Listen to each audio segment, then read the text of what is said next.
Pledge of Allegiance. I pledge allegiance to the flag of the United States of America and to the republic for which it stands, one nation, under God, indivisible, with liberty and justice for all.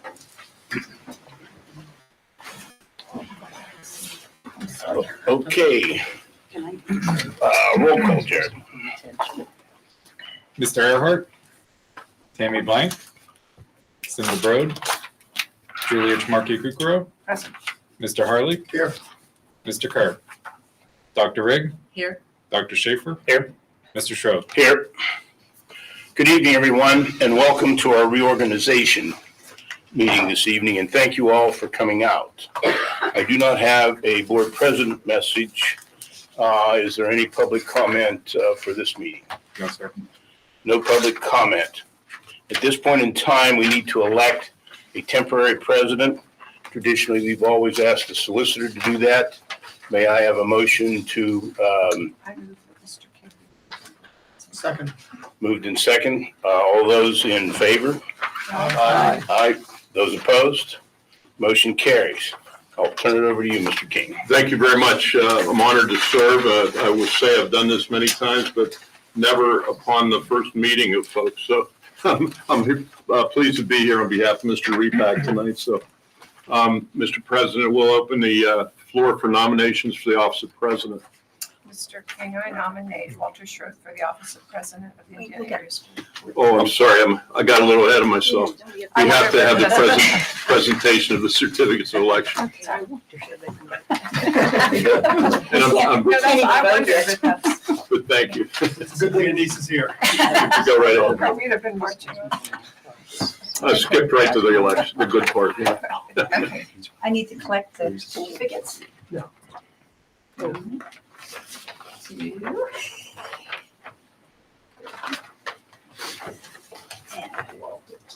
Now, do they have to stand or? Yes, that would be appropriate. Okay, could you please stand and raise your right hand and repeat after me? The people either who have just been elected or re-elected. Because we have family members watching from home. The camera's right there. And Walter's So there. you're all facing the camera, up at Walter if he wants to turn around. Okay, well, I'll make it official then. Okay, I state your name, I, Sally Walter Schroed, County, having been elected to the office of school director Having been elected to the office of school director for the Indiana Area School District, for the Indiana Area School District, County of Indiana and Commonwealth of Pennsylvania, County of Indiana, Commonwealth of Pennsylvania, do solemnly swear that I will support, do solemnly swear that I will support, obey, and defend the Constitution of the United States obey, and defend the Constitution of the United States and the Constitution of this Commonwealth, and the Constitution of the Commonwealth, and that I will discharge the duties of my office with fidelity. and and I will discharge the duties of my office with fidelity. Congratulations. Thank you.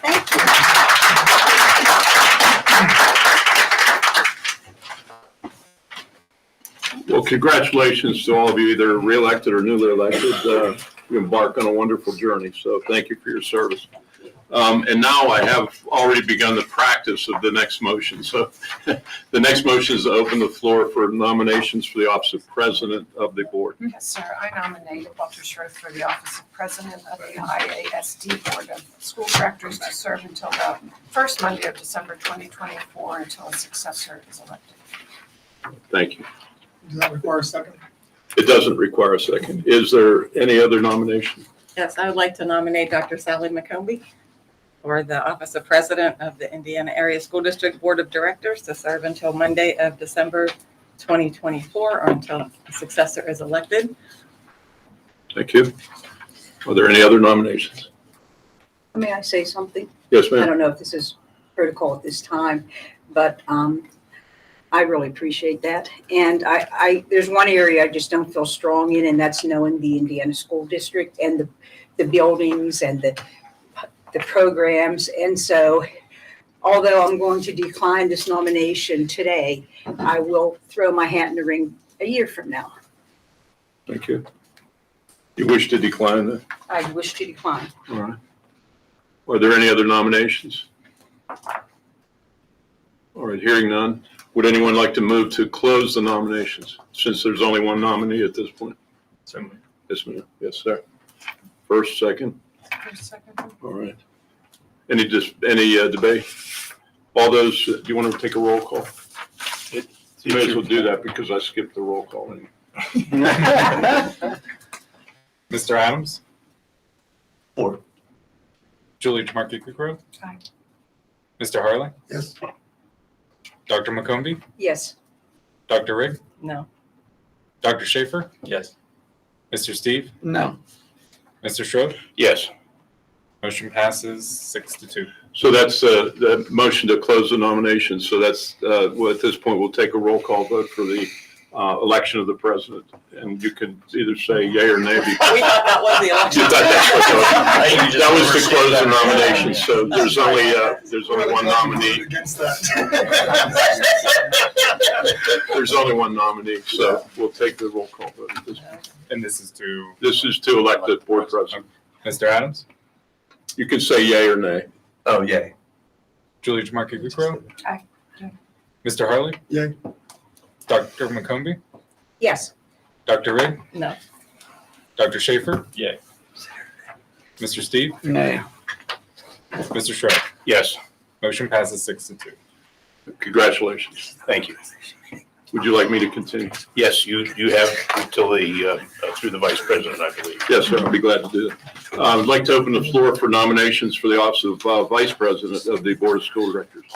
I would like to nominate Julia Kukrow for the office of Vice President of Indiana Area School Board Directors to serve until the first Monday of December 2024 until a successor is elected. Are there any other nominations? Hearing none, would anyone like to make a motion to close the nominations? So moved. Second? Is there a second? Second. Second? All right, now we'll take a roll call on closing the nominations. Mr. Adams? Yes. Julie Tamarki Kukrow? Yes. Mr. Harley? Yes. Dr. McCombie? Yes.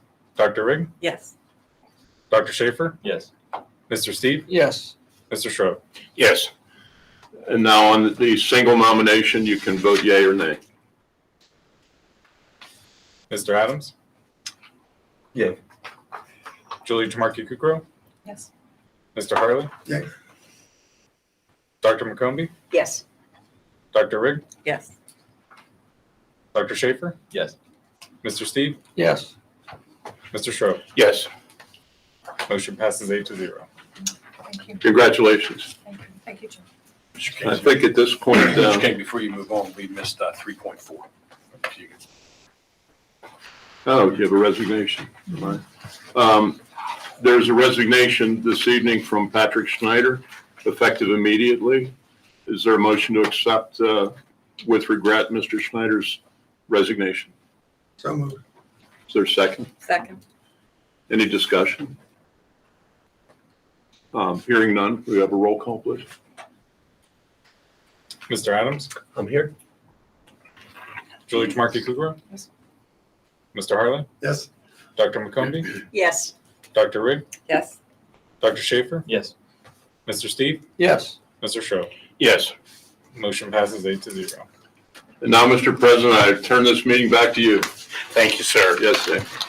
And thank you all for your support, and we look forward to an exciting 2024. Before we go on to item number 5, it has been brought to our attention, obviously tonight we voted on Mr. Schneider's resignation, and one of the first tasks that this board will have to complete is the appointment of a replacement for him. There's been a number of names that have been bandied about, and what I would recommend to the board is that we do something similar to what we did with Tamara Leeper, that we ask for letters of interest.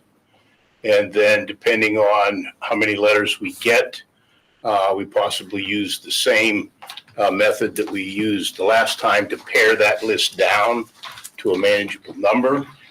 I also am under the understanding, and correct me if I'm wrong, Mr. King, but we have 30 days from tonight to make that decision. Yes. Otherwise, we run the risk that somebody could petition the court, and the court could accept that petition, and the appointment would be made for us. That's correct. You have the exclusive right within those 30 days. When I discussed this with Mr. Heinrich, we received this letter of resignation, what was it, earlier Thursday? last week? Yeah, mid last week. He recommended that we meet on the December the 18th, which is 2 weeks from today, with the letters of interest being due on Friday at the 15th at 4 o'clock. That would give the board members a couple of days to review them and then go through the selection process that Monday. At this point, that would be the only item on the agenda, or at least the agenda would be very culled down because we had not intended to have a regular board meeting in December. That way that person could join us by our meeting on the 8th. Is that a reasonable and acceptable approach to the board? What's the meeting on the 8th? 18th. Oh, the 18th, okay. The 18th I for thought you said. the selection of the new board member, but if we make that selection, then they could join us at the January meeting, which would be January the 8th. Are we going to do the same where they had the opportunity to speak? I would they get invited to the envision- meeting? Unless the board were to, I think that worked out well. it's something exactly what we did. We had, the only thing I will comment on that is the step one, we had 10 people apply the last time. And so we did the very first step was to kind of cull that down to a reasonable number to start with.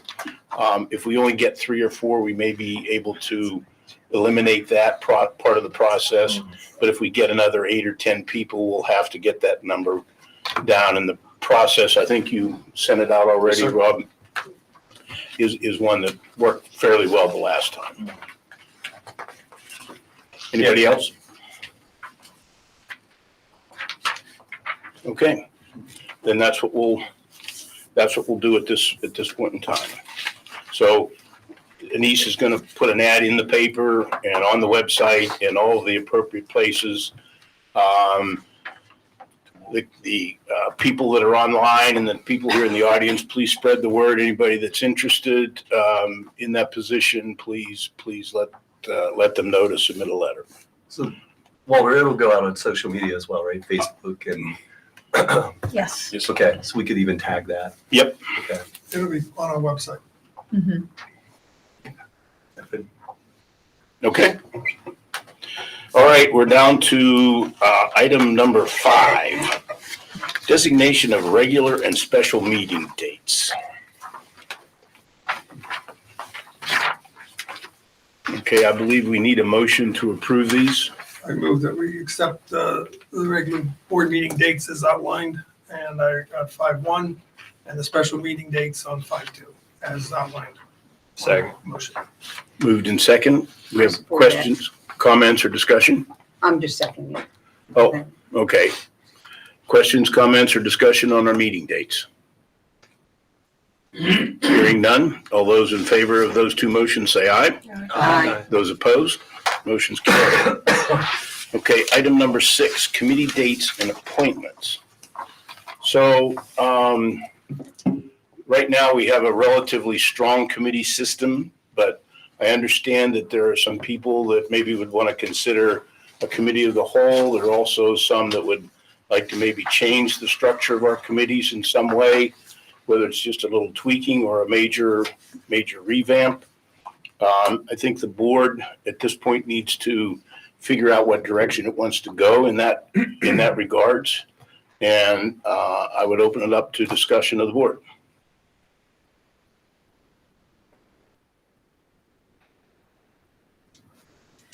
our policy calls for the 4 committees. And until you change the policy, I don't see how you can change the committees. You can certainly change the meeting dates. Right now, we've been meeting the major committees we've been meeting every Monday. And that's the schedule with the finance and personnel committee meeting before board meeting.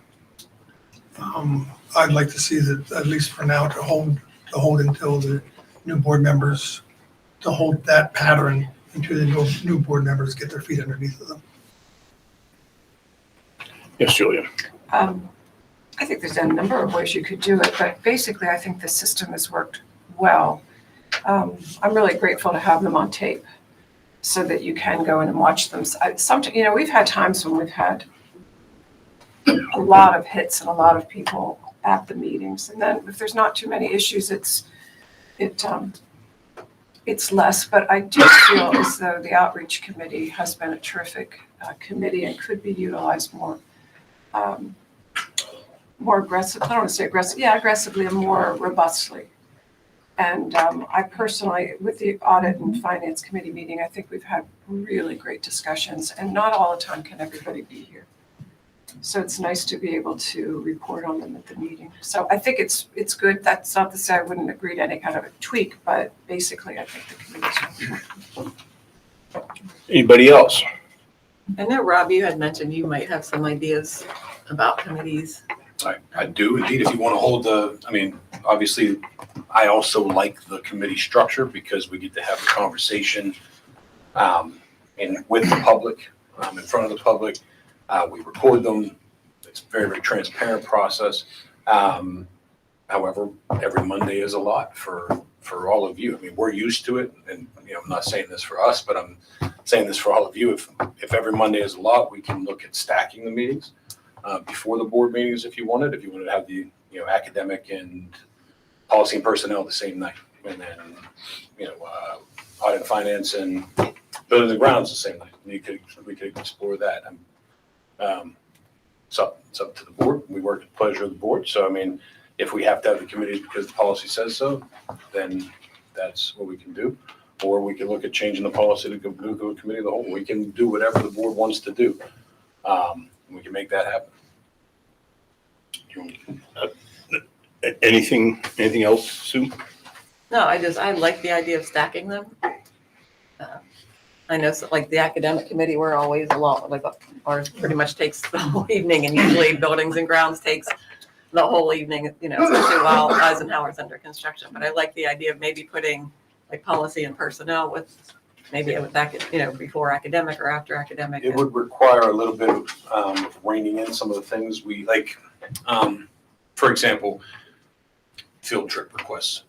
Like on January 8th, when we have our next academic and extracurricular meeting, we're going to have 2 field trip requests for the academic committee to review. And not to take anything from the board, but that already goes through the process of the principal, the director of ed, the director of transportation and safety, before it comes to you. So that would be something we could take off your plate in order to limit that, and we could add it as a discussion item. We could rein in some of the discussions that we have on those meetings. It would be tough because, as you mentioned, audit and academic and extracurricular and buildings and grounds tend to be longer meetings. We would have to be disciplined. We'd have to set a time that we have an hour for academic and extracurricular. We have half an hour for policy and personnel, and we'd have to kind of hold ourselves to that if we wanted to do that. If we wanted to stack them. I don't see how you can do that on academic. You have a presentation on a math for the entire elementary school. That's an hour. Just Sure. starting there. You can certainly, pull some of these committees at half an hour in advance, perhaps some of the policy personnel or finance committee when finance isn't in season, but finance is in season half the year. Mhm. So it's, I'm not sure. It is. Nobody's yelling at me. So At least a third of the year, Jewel. it starts on January 1st and ends sometime in June, at the end of June. Okay, that's 6 months. He's awful. The other option would be to that point would be if you move to the committee of the whole and you stack the committee of the whole on the board nights. You could then discuss whatever needed to be discussed. You wouldn't be, so focused on the one committee or two committees. But again, I we kind of work. like the intimate feel of the committees, though. I think when people do come, if there's an important issue, they feel freer to speak. I've always felt that way. And, and sometimes you don't have the full board and you can pass it along. But I do like that closeness to the The way we're doing it now, it also gives me the option of not coming to Julie's meeting. Okay, I can come or not. When you do a committee of the whole, then I gotta be here. And that doesn't make any sense. I gotta trust the other chairmen to do their job and make the recommendation to the board. I like the committees, as Julia said, we get great information from our staff and from the public. We're able to engage in a conversation. And I hate to put a time stop, a time dead stop on something. When you're talking about math for the next 10 years, that's a conversation that you need to let flow. 100%. Yeah, I agree with that. I mean, it would be a challenge for sure. Now, especially since we've kind of grown accustomed to the situation we're in now. But the other option would be, if you want me, I'm just giving you ideas too. I'm not trying to sell any one idea. But for certain things like that, curriculum adoption, a special building project or whatever, you can always call a special meeting. And by shortening them, you have that option. You'd have days on which you could call it. But again, we work for you, so you tell us what works best for your schedules and your process, and we'll make it happen. Anybody else? Well, I certainly think that the way the committee structures in general have been working out relatively well. I do like the idea that there is the interaction with the public, the intimacy that Julia mentioned as far as a smaller group, the ability to get a little deeper into the weeds from the administration as far as what they present. And, that would be my recommendation. Anybody else? Okay, we don't have this as a formal motion. Let me ask this: is there anybody that would object for the foreseeable future continuing with the structure that we have? Well, is there anything, so say we adopt it today and we want to revisit it halfway through the year, is that something we're allowed to do? Oh, absolutely. We can do. So how we govern ourselves within the confines of the school code is pretty much wide open to the will of the board. Okay, which committees we have, which ones we don't have. Tom did make a point that we do have a policy. If we were going to drastically change what we were doing, we probably would want to revisit the policy so that it would at least align with what we're actually doing. But absolutely, you could certainly change that. If I may make a comment, when we had the COVID event, we got real focused on safety and what that meant. And so we expanded those meetings, okay, to respond to that event. So we have a history of being flexible. There'll be less to do with Eisenhower now that it's under construction than there was trying to get it planned.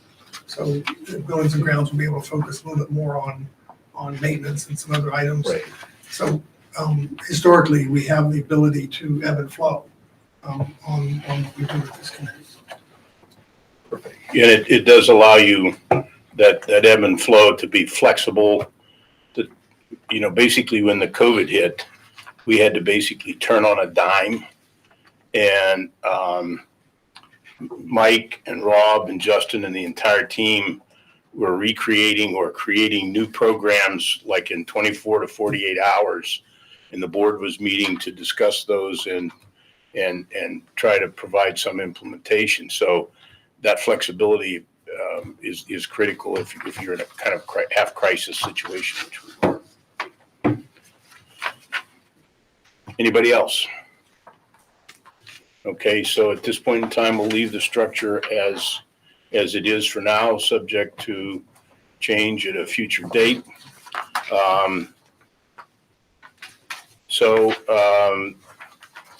May I have a motion then to approve the structure and dates at this point? So moved. Second. Moved in second. Is there further discussion? Just have a question. Do we have the date somewhere? No, we'll release those. January is going to be a little bit crazy because January 1st is the holiday, the New Year's. So we're going to start for January. Academic would actually fall the night of the board meeting On the 8th. on the 8th. And then there's 4 meetings that month. And then we'll get back to the normal schedule in February.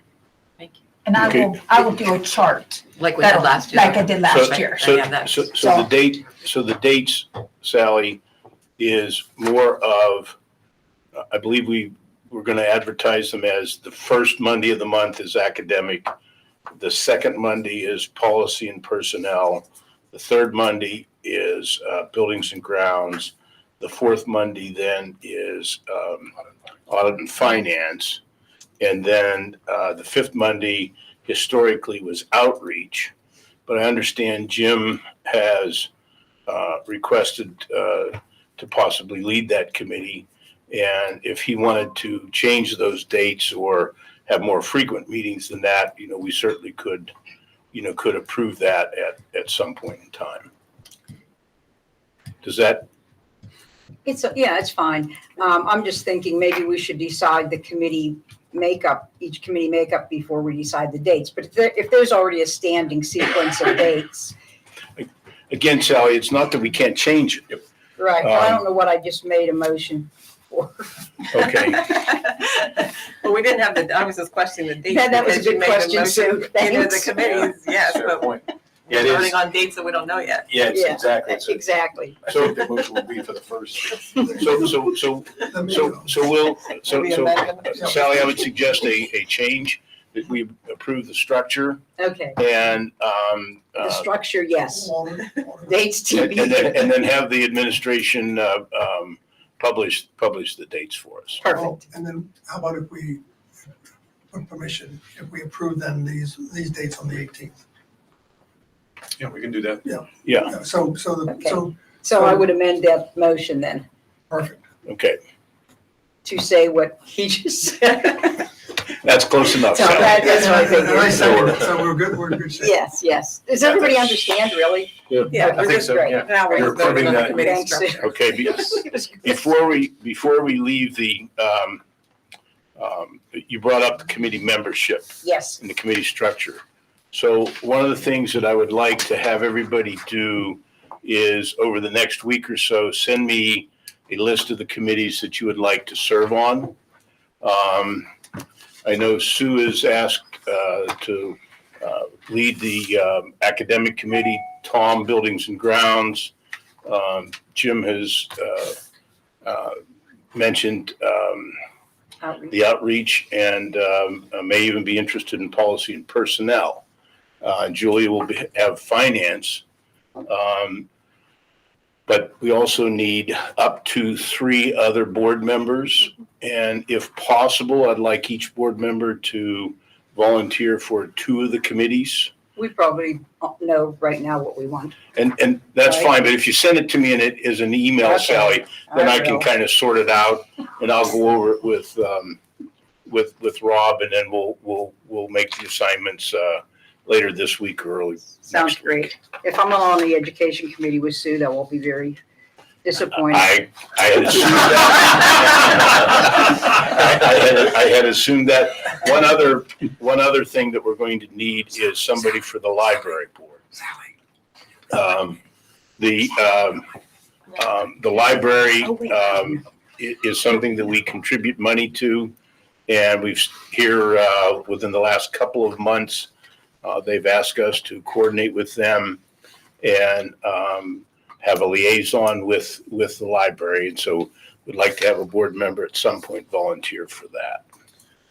Is there any other discussion at this point on the motion? Just like to mention that the library board, if you're thinking you're interested, but you're thinking, man, that's another meeting, they only meet once every few months, so it's not a tremendous time commitment. So want to get that little plug in there. Very good. Okay, at this point in time, all those approving of 6.2, say aye. Aye. Those opposed? Motion carries. All right, we need to appoint a PSBA representative, a liaison for the PSBA. Who's the current one? Who was it the last year? Mrs. Broad and Mrs. Blank share the responsibility. Okay, and does anybody know what the responsibilities / obligations are to be the PSBA person? It's enormous. Anybody know? It's enormous. Huh? What was that? It's enormous. It's enormous. It's hardly any time at all. Yeah. Did you do it before? I did it once, 100 You didn't do it again, though? Okay, I don't see everybody fighting for it, right? No, so, I would like to do that. all right, may I have a motion to, Thank you. may I have a motion to appoint Sally McCombie to that? Moved by Chris, second by Julia.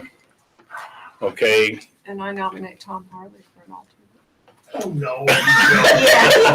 I'll second that. okay, moved and second on that, okay? So Sally and Tom are our PSBA liaisons. Okay, may I, any questions, comments, or discussion on those? All those in favor say aye. Aye. Aye, those opposed? Okay, motion That carries. was a hearty yes. Thank you, everyone. Okay, we're now down to the closing of this particular meeting. Special meeting on the 18th. Yeah, we're gonna have a special meeting on the 18th again to select a new board member. And we'll have a business meeting immediately following this one. And after that, the next scheduled meeting is January the 8th, 2024 for general purposes. May I have a motion to adjourn this meeting? Second? All those in favor say aye. Aye. We stand adjourned. Okay. Can everybody, the new board members sign their certificates or oaths? And then I You want want us to to sign? Oh, I didn't know. Did you sign yours? I did not. I didn't. Yeah, we're, oh, it's on the zero. No, we can't. She told me. No, there's not. Oh, yeah. Sir. Hey, Walter. Thank you. What time is the meeting on the 18th, do we know? So Well, that's- Try to do 5. We're gonna try to do it at 5:30, do it fairly early. On what date is that? 18. 18. That's, I want to put it in my calendar. Don't expect me to bring dinner just because I was home that teacher. Well, now, as a previous board member, Sally have brought goodies from time to time, so, All right. I beg your pardon. Okay, so Meeting on the 18th, Today's- 5:30 p.m. correct. 5:30. That's, And we'll advertise that. Oh, I'm sure you will. Yeah. Sure. Actually, I'm gonna do it right now. Is there any chance of an executive meeting? And I will send you a committee. there could be, yes. With all the dates. Yeah. You might want to make the executive meeting at 5:30 and the regular meeting at 6. Well, wait a minute, hold up, Denise. So, let me ask you this, Rob. Is there any reason why, from your perspective, we would need to have an executive session on the 18th? At this point, our plan is to have one item on that agenda, which is the appointment of the new board. 2 items, Two items in the appointment and the solidification of the dates. the dates. Okay, okay, so no, 5:30 will be the regular meeting, no executive session that evening. And if some emergency pops up, I'll let you know. Okay. Forget it. Okay, So just to be clear then, we will get the letters of interest prior, yes. Correct. and then how are we, if there are more than, 5 or whatever, are we gonna try to narrow them before that Monday? no, we'll do it No. Monday during that particular meeting, so just like we did before. So we'll narrow them there, discuss them and vote, do the whole process Yep. that same night. Yep. Yes. Okay. Any other questions on that?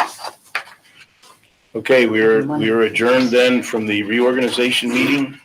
And does anybody need a relief break before we start the regular meeting?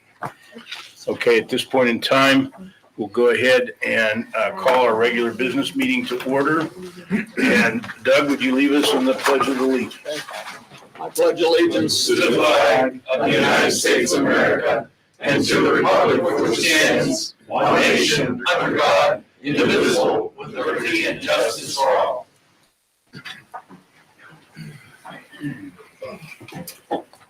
Okay. Roll call, Jared. Mr. Adams? Here. Julia Tamarki Kukrow? Mr. Harley? Here. Dr. McCombie? Here. Dr. Rigg? Here. Dr. Schaefer? Here. Mr. Steve? Here.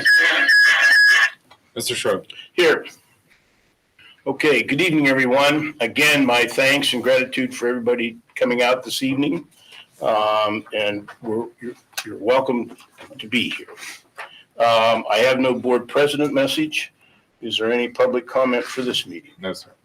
No public comment for this meeting. Is there anybody here from IAEA, ASME, SGA? Walter? I'm waiting for a response from the others before we put our star up here. Okay, nobody else here? And I believe we do have a Stuka representative this evening. SGA. Okay, if you would, sir, go ahead with your report to the board. Thank you, Mr. President. A few events that occurred at Indiana Area Senior High School over the past few months were the senior class picnic was held on the evening of October 18th, where members of the senior class were served dinner and participated in the annual kickball tournament. The Indiana High School hosted the first competition of the Indiana County Academic League Quiz Bowl on October 24th, where 9 schools participated, and Indiana's varsity team went 3-0, and the JV team went 2-1. Nice. Much thanks to Ron, who was the star of the. Ronnie was a star. Really? Good job, Ronnie. Way to go. Thank you. On Saturday, November 4th, SGA conducted highway cleanup along East Pike, the road along there, where many members, along with Mr. Burdick, our advisor, split up into groups and helped clean portions of the road. On November 9th, Indiana High School celebrated Veterans Day, where there was a veterans breakfast coordinated by teachers Ms. Casey Hoffman and Ms. Williams, where veterans attended with their families. The traditional Veterans Day assembly was also coordinated by the Social Studies Department. We also recognized our staff members who are veterans, including Mr. Doug Johnson, Mr. Jason O'Lear, and Mr. Randy So. SGA held a blood drive along with Athena Club and the American Red Cross on Monday, November 20th. Thank you. That's a lot. Okay. Nice Thank job. you. Yeah. Yes. Thank you very much. For those new board members, we do have a annual appointment from somebody from SGA to serve as a member of our board. He's non-voting member, but we value the input from the students as well as learning what their activities are. So thank you. Rob, superintendent's report. Yes, sir. I would like to also celebrate a couple of highlights. There's a lot going on that's we should be proud of. But one of the things that I wanted to call attention to was Indiana Senior High School also took second place at the Benjamin Freed High School Mathematics Competition, which is a competition involving dozens of schools and over 200 participants from across the state. And our team got second place out of all of that. And one of our individual students got second place out of over 200 students. So kudos to that team from the high school there. We have fall sports kicking off this week. Basketball and swimming are getting going. Hockey is on a hot streak right now. They have a big game coming up against Quaker Valley. Thank you very much. So that's going on. We have the youth volleyball camp. It was a tremendous success. We had 55 students show up for the volleyball camp last Saturday, which is just amazing. It's offered grades 4 to 8, I believe, and Mrs. Harrell is doing a fantastic job with that program right there. So kudos to them. And there's still time to sign up for the event. The last session is this Saturday. If anybody's interested, please contact Mr. Rohn. SGA kicking off the holiday season. SGA will be starting a Teddy Bear Fund Drive that supports pediatrics unit at RMC and the free care fund at the Children's Hospital. We have winter concerts all coming up over the next couple weeks here. The senior high holiday winter showcase is December 7th. The junior high winter concert is tomorrow night, the 5th. The junior high chorale concert is the 12th. The junior high production of A Christmas Carol is December 16th and 17th. And the 5th grade winter band concert is on December 14th. So I hope that all of you can make that. And obviously this is posted on our website. And if you need the dates again, don't hesitate to reach out and ask. So the Indiana High School District, or the Indiana School District, is also proud to once again participate with Giant Companies Feeding Schools Kids Initiative, which is from January 1st through March 31st of this coming year. Anytime you shop at Martin's, if you round up your sale to the nearest dollar, all of that money will come back to Indiana Area School District to help our homeless liaison, our counselors, our food service expert, our professionals, and our nurses and principals, everybody that helps fight hunger to make sure that no kid goes home hungry over a weekend. So, And what was the date on that? from January 1st through March 31st. So for the first quarter, anytime you shop at Martin's, round up your sale to the nearest dollar, and all that money comes right back to our kids. Very good. That's it. Anything else? Okay. Thank you, sir. Tom, solicitors report. Anything to report on the legal side? I'll just give you a little bit of news here and there. The Jewel case, which Indiana was a part of, the funds should be sent Friday. So Indiana did recover as part of our Jewel case that we represented 48 school districts in Pennsylvania, including Indiana. We're proud to say that, and no taxpayer money was spent on any of those cases. So some of that money will be coming, about 55%, as I recall, and then other distributions will be made in the next 4 years. You'll get some money each of those 4 years. So that should pretty much wrap up the Jewel case. I believe you're also in the social media case, the TikTok and Facebook case that we have in California. Our firm has taken the lead for almost 100 school districts now in Pennsylvania, in California. And so some of our lawyers, including myself, are admitted in California pursuing those claims out there. There have been 2 wonderful decisions from both a federal court and a state court out there. There's a particular section of the federal law that Facebook relied upon and TikTok relied upon to try to prevent these suits from being brought at all. Both the state court judge in Los Angeles and a federal court judge sitting in Oakland, California, have ruled in favor of the school districts and the plaintiffs in those cases on that important issue. So also, you may have seen in the news that the Attorney General of Pennsylvania joined attorney generals from a number of other states to bring similar actions to that which Indiana is pursuing. So I congratulate you on being part of that. And we have 2 splendid decisions that loom very largely out there and are very favorable to the plaintiffs in those cases. So we're far away from a settlement of those matters yet, but there's really good news. And they've also uncovered, if you may have seen some of the Zuckerberg information about turning down the filter that would have protected kids in the Facebook scenario, which is Meta. And so that's in the national news. So you're right at the forefront of those cases. We are pursuing, most likely, all of our social media cases in the Superior Court of Los Angeles, as opposed to continuing in the federal court in Oakland. We think that's a better venue. So we have that choice to go one way or the other.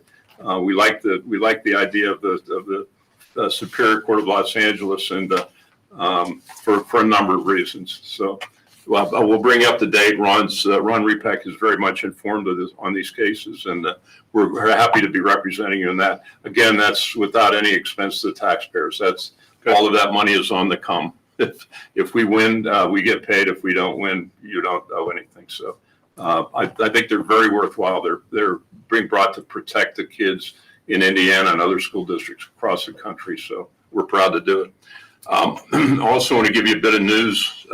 Today we received notice from the Supreme Court of Pennsylvania that we will be arguing a case in the Supreme Court out of the Pencrest School District, which is one of our districts. It's up in Crawford County. There's a case in the Commonwealth Court that was involved with respect to board members' social media accounts, and whether and this has been something that PSBA has been talking about for a number of years. There have been a lot of local cases in different common pleas courts, but now the Supreme Court of Pennsylvania just today has weighed in, and they're going to hear the case out of Pencrest, which we won in the Commonwealth Court, and we'll see what happens in the Supreme Court. In the Commonwealth Court, the Commonwealth Court ruled that the social media accounts of the board members were not subject to disclosure in a right to know request, where less than a majority of the board were conversing. Up there, it had to do with library materials, library books, and USA Today sought to obtain the discussion that went on between a couple board members and those board members and a foundation that was supportive of their position. So it'll be a very interesting case to argue. The Supreme Court will finally weigh in one way or the other, but that order just came out today. So for the new board members and the experienced board members, I would just say that I don't know what the result of this case will be. The Supreme Court could go either way on this issue, but it reminds us that those sorts of conversations that people have, if you have a majority of board members conversing on social media about school events or school matters or school business, it's more than likely going to be something that's subject to right to know by the public.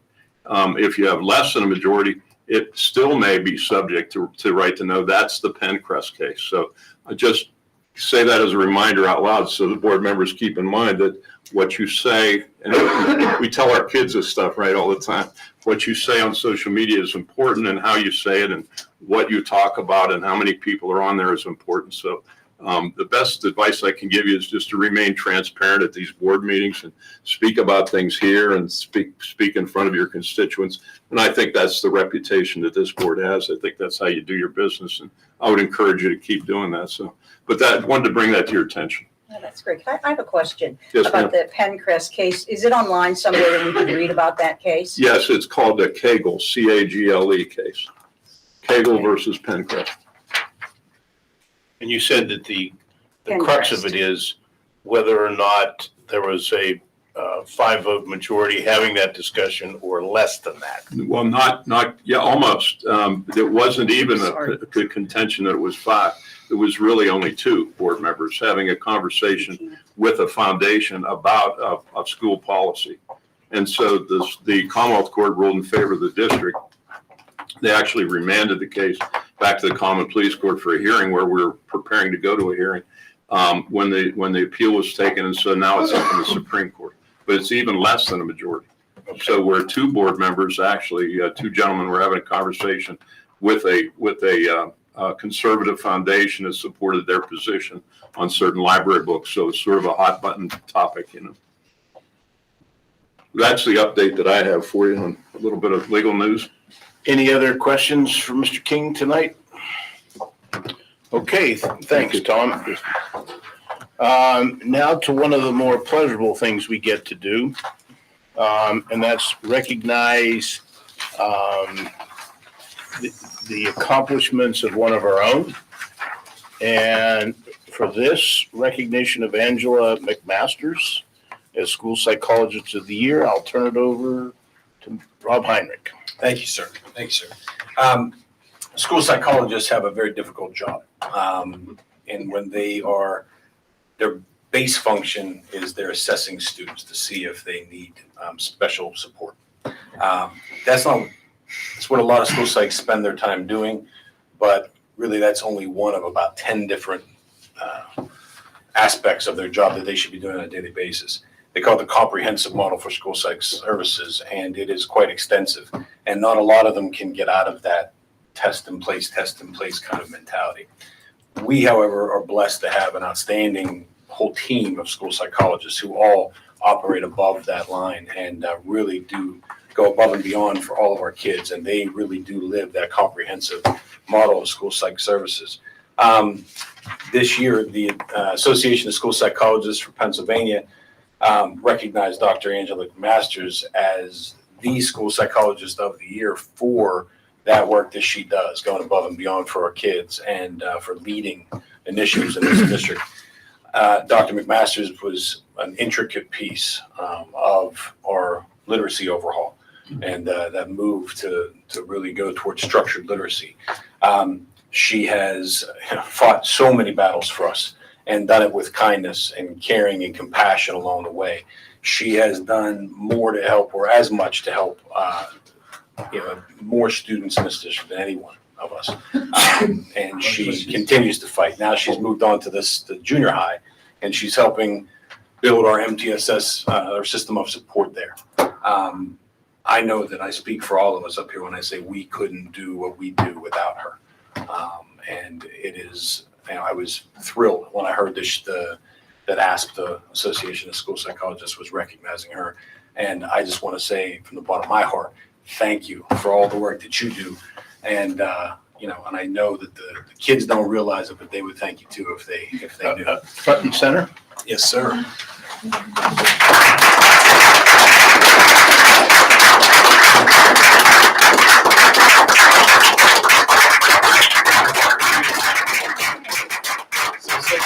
For being selected as the School Psychologist of the Year by the Association of School Psychologists of Pennsylvania for her outstanding service to her students, the community, and our district. Dr. McMaster, thank you so much.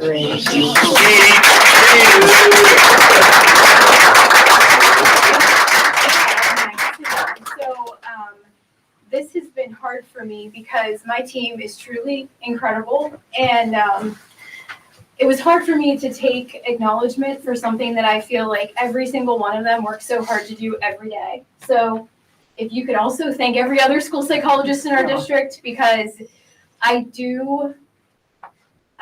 it's impossible to do it without your people. And so I know some of you were here when Vuk was here and he shared the video of the lone nut, and they're dancing and they're by themselves in a field, and then it's the first follower that comes, and then you start a movement. And I feel like I was this lone nut that was like telling everyone I could find, like, this is so important. And it wasn't until I found someone that listened, but that wasn't the end of it, because it took all of administration and the school board's support to say, we believe in this too, and that's vulnerability and that's risk. And so I kind of feel like I'm accepting this on behalf of the school board, my team, our administration, our teachers, because it is like, it's just so humbling, because it's not something that my name's on the certificate, but it could be full of people. So I love the work and I love the people, and I'm so thankful to be a part of our district. So every day, happy to be here. Thankful to have you. Thank you. Thank you so much.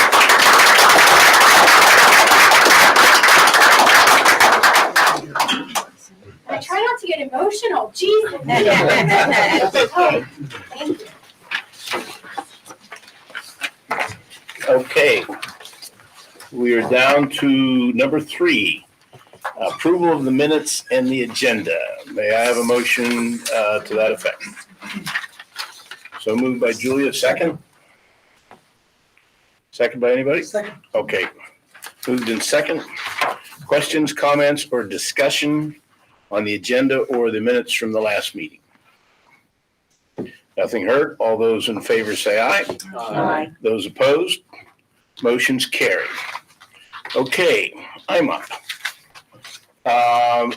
For the new board members, I'm the Indiana School Board represented on the JOC, the Joint Operating Committee at the ICTC. We had a meeting here a week or so ago. Probably the biggest thing that's happening up there right now is an expansion of their practical nursing program. The Greater Johnstown CTC was not able to maintain a program that they had established in Monroeville, and the ICTC, and this is all under the adult ed portion of that school, is now going to take over that program. They will now have 3 sites in the Pittsburgh area, one in Connellsville, one in the Jefferson Hills or Steel Center region, and of course this one in Monroeville. They've been working hand in hand with the Community College of Allegheny County at the Steele Center and Jefferson. Primarily, they're working on ways to share facilities and work collaboratively.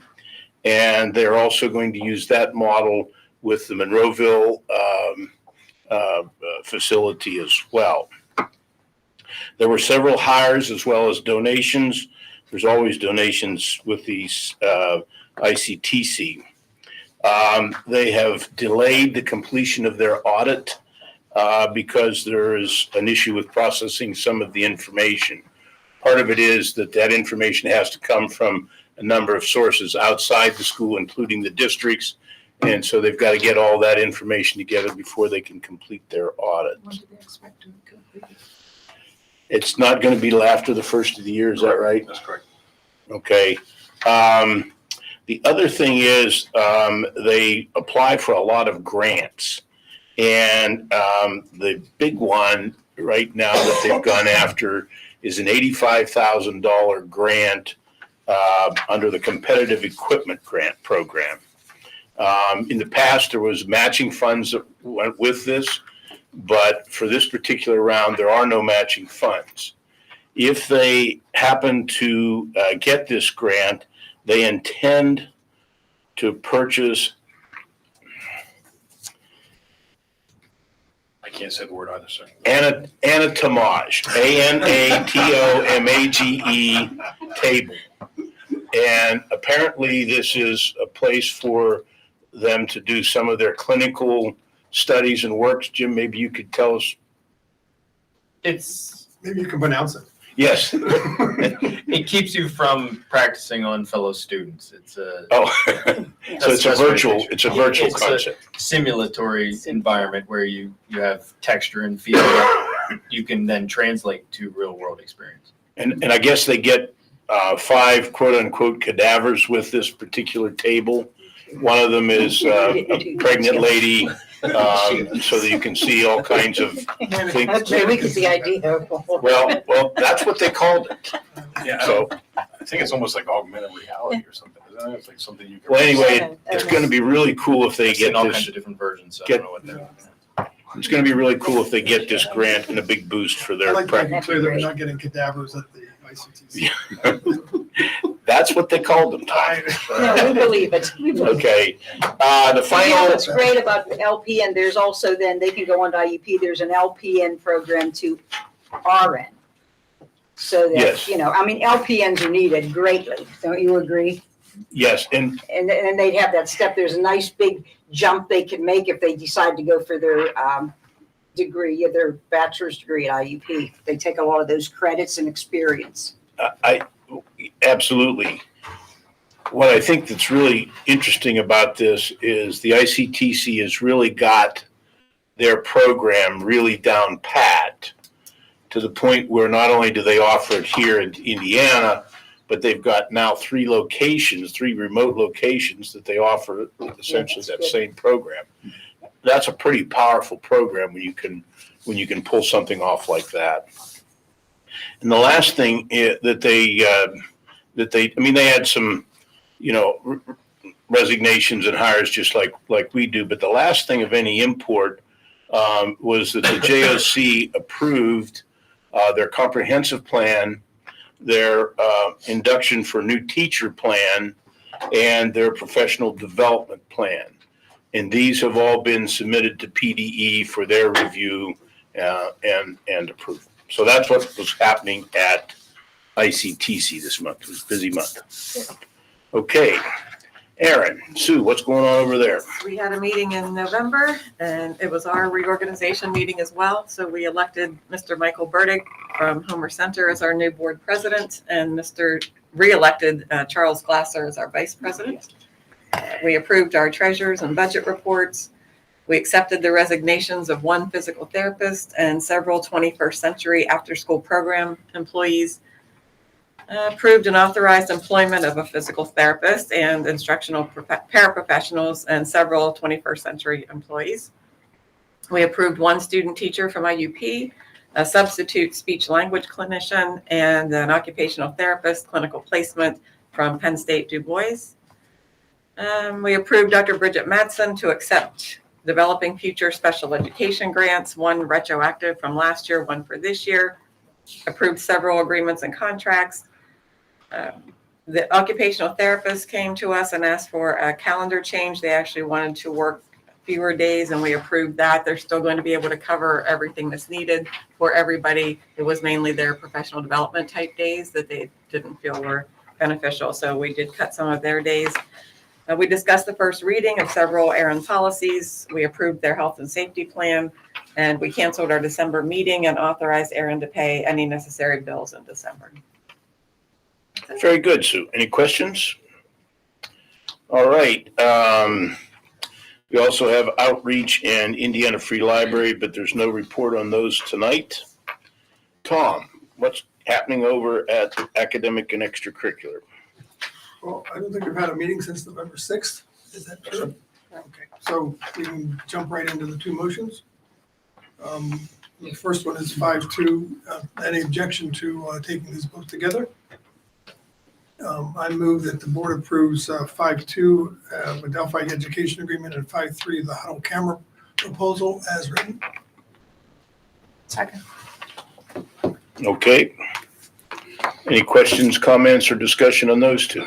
And the huddle cameras, okay, so you're doing both at once, right? Yes. Okay, they are, the way we understand it through the superintendent, this is actually money that the boosters are giving the money for. Yes, ma'am. So there's no cost to us.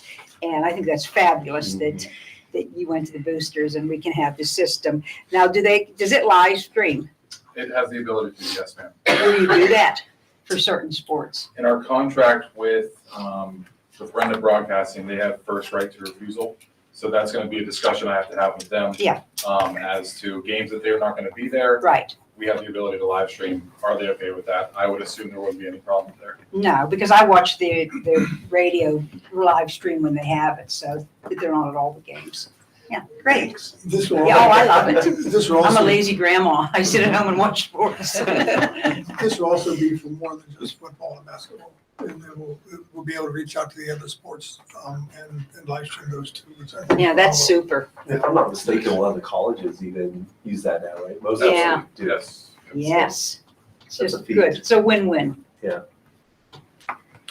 Sally, your point though about asking whether both of these motions were taken together. Yeah. To keep things moving, typically we'll take a group Right. of motions. However, I do want to point out that if a member of the board Right. feels uncomfortable or doesn't want to vote, Right, needs to abstain, whatever, right. then we'll pull that individual motion Right. and deal with it separately from the other group. Okay? That's great. All those, Mike, I'm sorry, Rob, was there anything you wanted to add to No, just real quick, for the public's sake, the Delphi agreement is something we agree with. We already have a standing agreement with them. We're just expanding the services to include autistic support services. And as we already discussed, the huddle cameras will give us a lot of opportunity to not only stream games, but also work with colleges to highlight some players and give them better access to schools that might offer them scholarships. So it's definitely a win-win. So thank you to the boosters for stepping up and taking on that extra cost.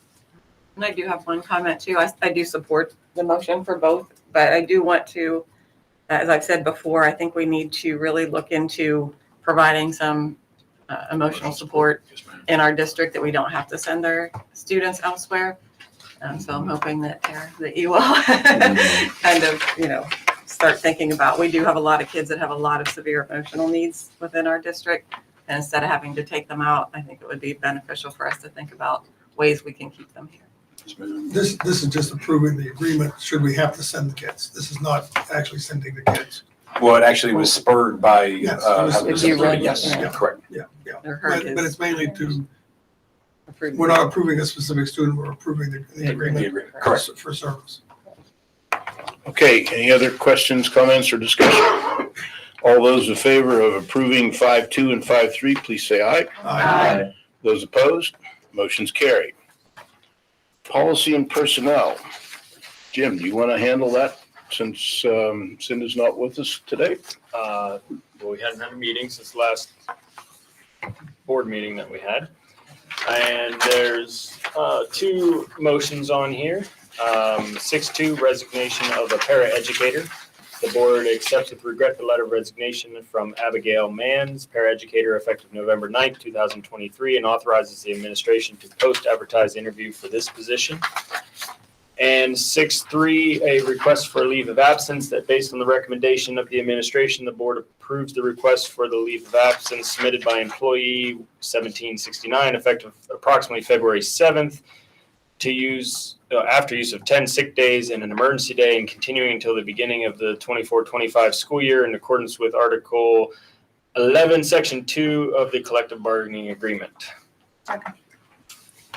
Okay, questions, comments, or discussion on those two items? All those in favor say aye. Aye. Those opposed? Motion's carried. Okay, buildings, grounds, and transportation. Sue, I apologize. I should have called on you for academic if you're going to be the potential chair, and I apologize for not doing that. I had to do the November meeting.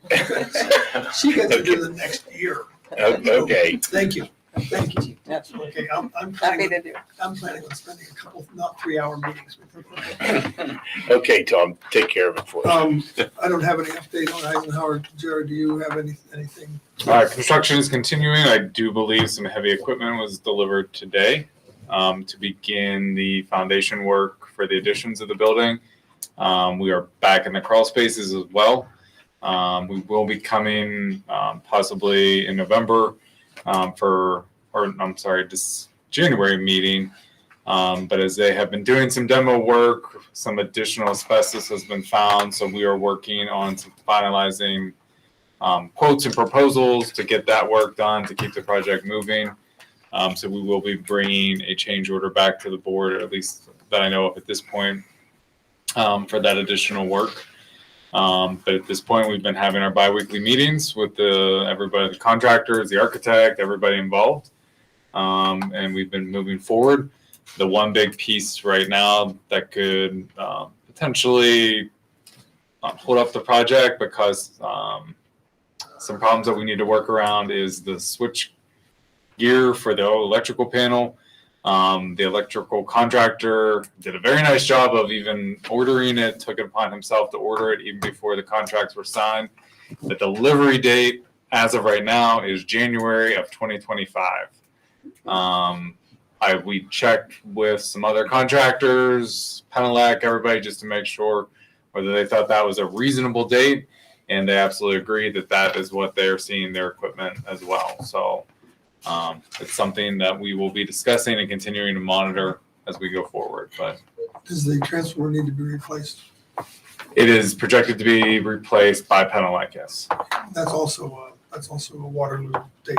Yep, and there is a work order already in for that, so. Yeah, but I've been scared about getting buildings finished and no power. Yep, so we will continue to work around that as well. Okay, so that's the update. 7.3 is the purchase of the new maintenance truck. I'll make the motion. 7.3, purchase of the new maintenance truck based on the recommendation of the Buildings and Grounds Transportation Committee. Purchase of the new stake body truck with an estimated cost of $80,000 from capital reserve fund be approved. Second. This has been on the capital reserve fund for a number of years. The truck is rusting away. We've got everything out of it we can get, but we do need it for maintenance. And there was an increase in the cost from the projected budget, I believe. Yeah, the board originally approved $55,000 for this truck. It's going to be a little bit more than that with the cost of inflation, and that, the 2 years that have passed since we've really put it on the capital reserve agenda. So we are going to have to move a little bit more money to this initiative. Yes, sir. Very good. Is this actually bid, or are you buying it off CoStarz? We're buying off of CoStarz. CoStarz. Yeah, to be clear though, the capital reserve fund, we did have 55,000 that we've been carrying for a number of years. So this is an increase to 80,000 to get what we need to get. Any other questions, comments, or discussion on this motion? All those in favor say aye. Aye. Those opposed? Motion carries. Julia, Audit and Finance. Thank you. We didn't have a meeting tonight, but I have a few things to remind us of, particularly motion number. We had a discussion at the last meeting on 8.7. And definitely the committee was unanimous, and all the other members that were there, on the second part of that motion where it says "or." We can't imagine a situation in which the board would ever move to raise taxes beyond 6.8%. I don't think that would be in our wildest dreams. In fact, we hadn't had tax increases for a number of years, 5 years, and then last year a relatively modest increase. So I think it's, for the new members, I think this is really an important, I also think that 6.8 gives us an idea of the tax, what's happened with our tax base. I think it's a great number. The other one is 8.6 on budget transfers. We talked about this at the orientation meeting for the new members, and it's tweaking of the final budget coming into, so it shouldn't be too much, Jared. There's not too many things that are gonna have to be changed No, it's just cleaning up the 22-23 in the last. final budget.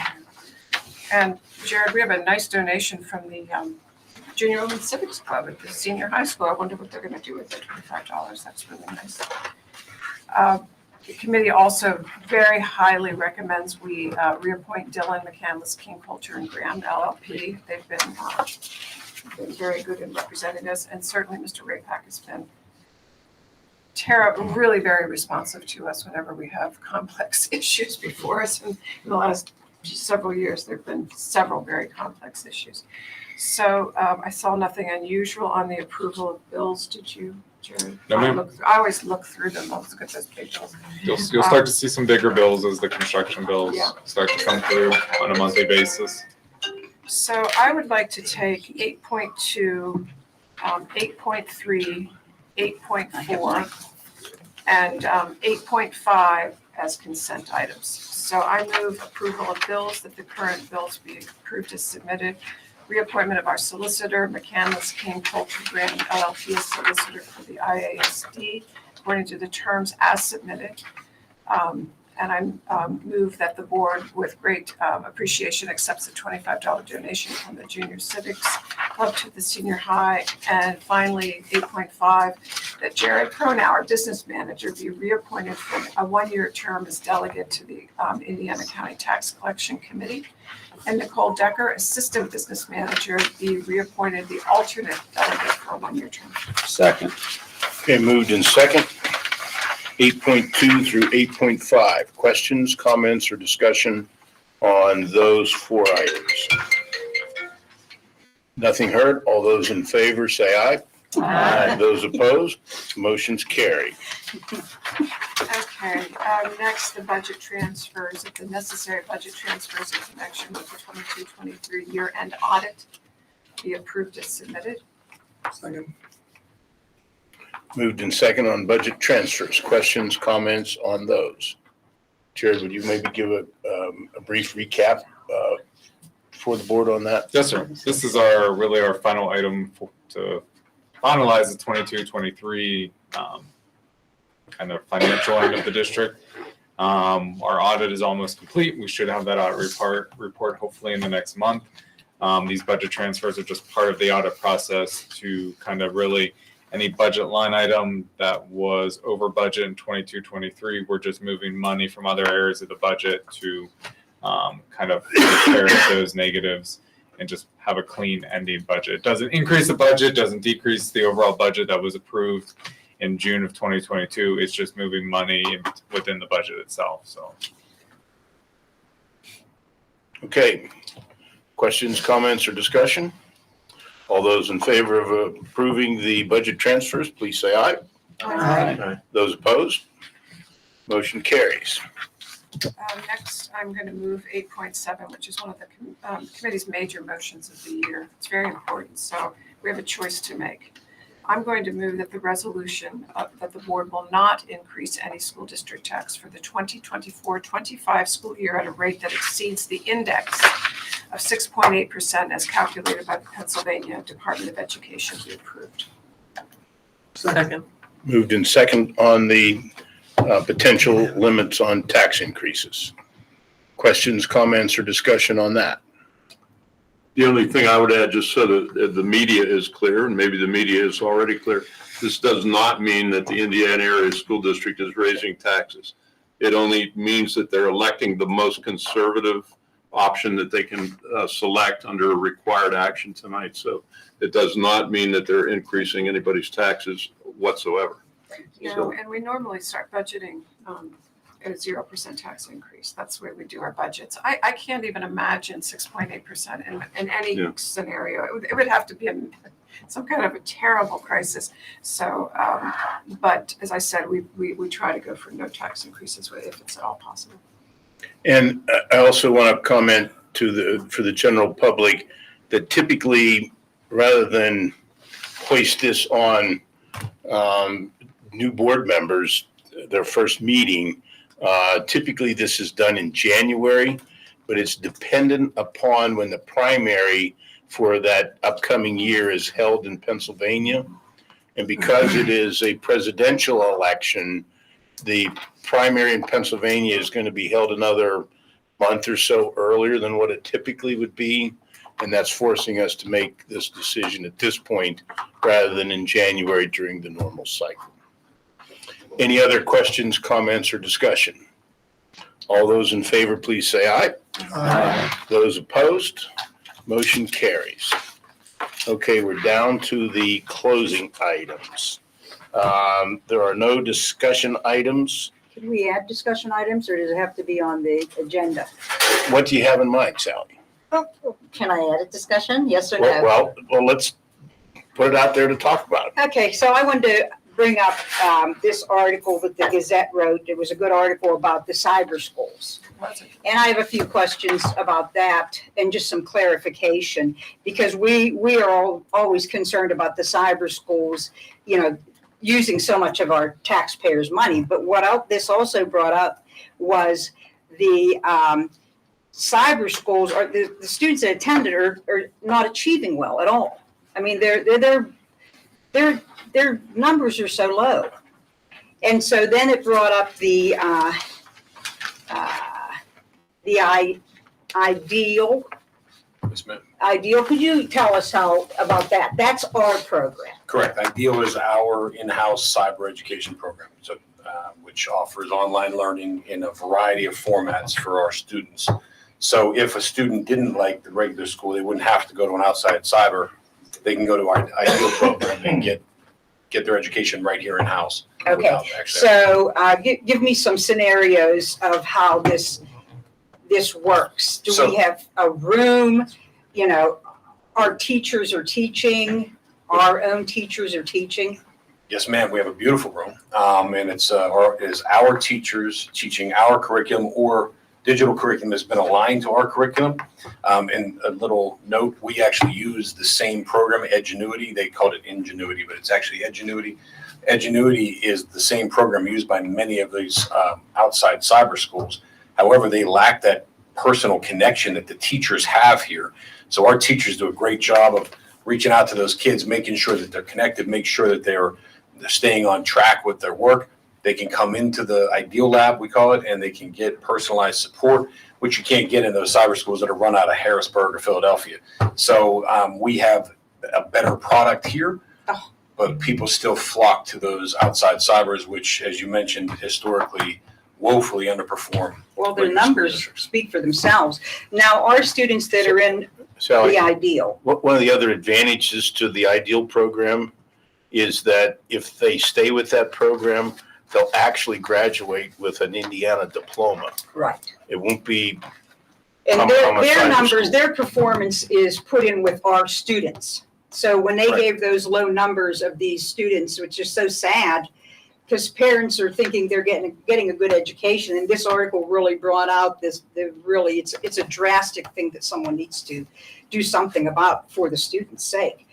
But so our students who go to the cyber school, our own, and it's not even a cyber school because they actually talk to teachers, their performance is in with our performance. Correct. If you're an IDEAL student and you're in a Keystone Trigger course, your numbers count with everybody else's numbers in our district. So yes, and that's the nice thing. Another nice thing to mention about IDEAL while we're talking about it is the flexibility of it. If you want to be 100% online, you can do that.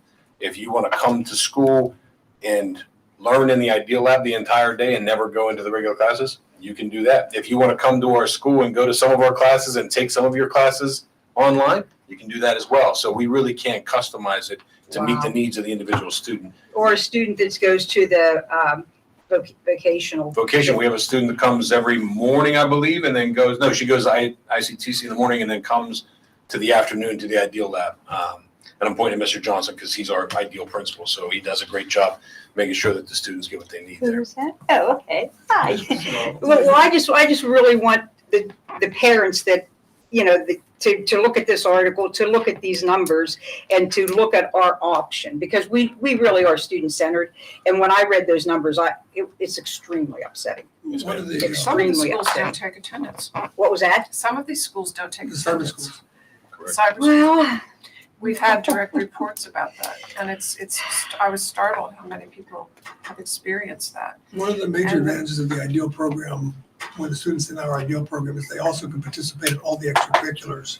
there you go. Right. So they can mix and match. I call it a hybrid where they have some classes like orchestra and they can still do the cyber school.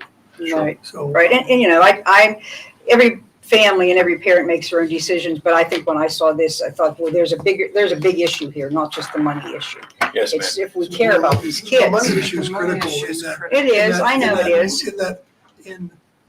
I'm gonna say 6-8 years ago, we had about 80 kids in cyber school at $750,000. We have about 80 kids in cyber school today at $1.5 million. Mhm. Okay, Wow. and their education outcome The- has. Okay, The other- so the- I'm gonna give so I say I have a child who is emotionally, it has social anxiety. Could our cyber school accommodate that student? Yeah. And they'd actually have a teacher to go to. In a small setting, we can customize it. It's, They can- Yes, Go ahead, please. yeah. They can come in for as long or as little as they like, as long as they're meeting the requirements that they have while they're down there. Another underappreciated resource is that we always think of the kids that are totally cyber school that want to take Ideal, which is great, but that also opens up possibilities for kids that might be regular education students that want to just take one period throughout the day to go down into our Ideal Lab.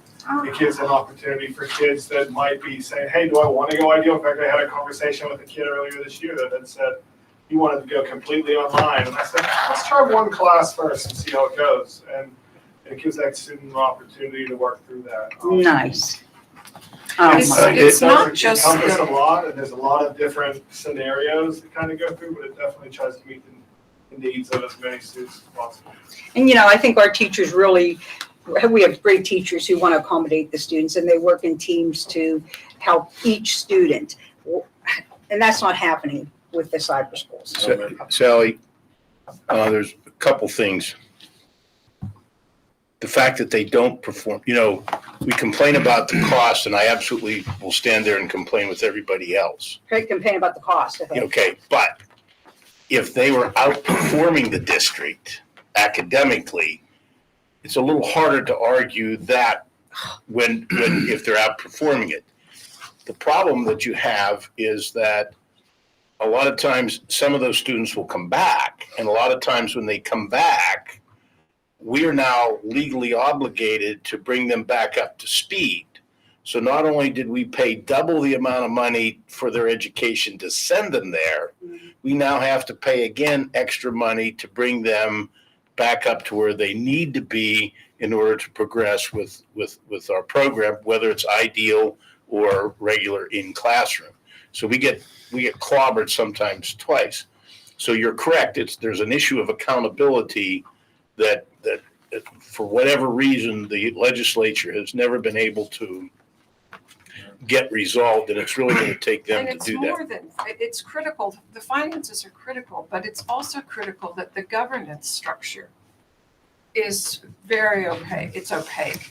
We have this public board that we're elected, and people understand every penny and where it goes, and you can endlessly get lost in our budget and all the different numbers. But we pay the bills for cyber students, but we have no insight or oversight over how the schools are run, whether it's academic, financial. We don't even know what the teachers are paid in some instances. So the whole thing is, I think school choice is very important. I just think it has to be accountable to the taxpayers who pay for it, much more accountable. Yeah, and I think one of the other questions I was going to have, but you already answered it, was did anybody ever see a platform that they use, the commercial ones use? And you said we actually use one of those platforms. We do. We've seen a couple of them. We've explored several of them. Interesting. And, there's some really fancy, platforms out there, but the fact of the matter is that students can copy and paste their answers off the internet. Like they can just, go search it, copy, paste, stick it in there, and the algorithm that checks their work doesn't catch it because it looks for keywords. Now, like ideal, we have teachers that are double checking that to make sure that they're not just typing in a couple of keywords and getting credit for it. And So that right there is so important. yes, ma'am. I mean, they're overpaying. If you're sending your kid to an outside cyber, you're overpaying for an inferior product. Well, I appreciate the information. I'm so happy you gave your input as well. That's all. I'm not going to. Sally, one other point though that I'd like to point out, and he certainly mentioned the ability to take one class at a time. Some of the better students, the ones that aren't satisfied to graduate with the minimum number of classes, by taking an ideal class, it allows them to take more classes so they can schedule that band or that theater class or whatever that would otherwise interfere with a fifth year German or whatever it happens. That's So great. there's a lot of good stuff comes from that. Yeah, that's great. Okay, thank you so much. Something the education committee will be right soon. Go put that on our agenda. Oh, yeah, yes. There's a student, graduate student, Abby Huey, who's a freshman at Georgetown, who broke the indoor 400-meter run for Georgetown in this last week. Nice. So there you go. Very good. That's Quite impressive. It's a very impressive. That's great. She's very fast. Yeah. Yeah, she was beaten by two other people, one of them being a fifth-year senior. So they both broke the Georgetown record. So Wow. it's awesome. Expect great things from her. Fantastic. Okay, congratulations to her. Anything else under discussion? Anybody else have any other issues they want to bring up? Nothing heard. Any public comment on agenda items? Nothing heard. We had some enclosures this evening. We did not have an executive session tonight. Yes, Sally, you had 3 cheers for that. Our next board meeting will be a regular meeting on January the 8th. And a correction on your agenda, it's 2024, not 2023, for general purposes. Next meeting will be December. Yeah, the December the 18th for the reorg, or for the selection of a board member, and the dates. And then our next regular meeting will be January the 8th, 2024. May I have a motion to adjourn? So moved. Second. All those in favor say aye. Aye. And we stand adjourned. Thank you all. Thank you. Hey, we did it, newbie.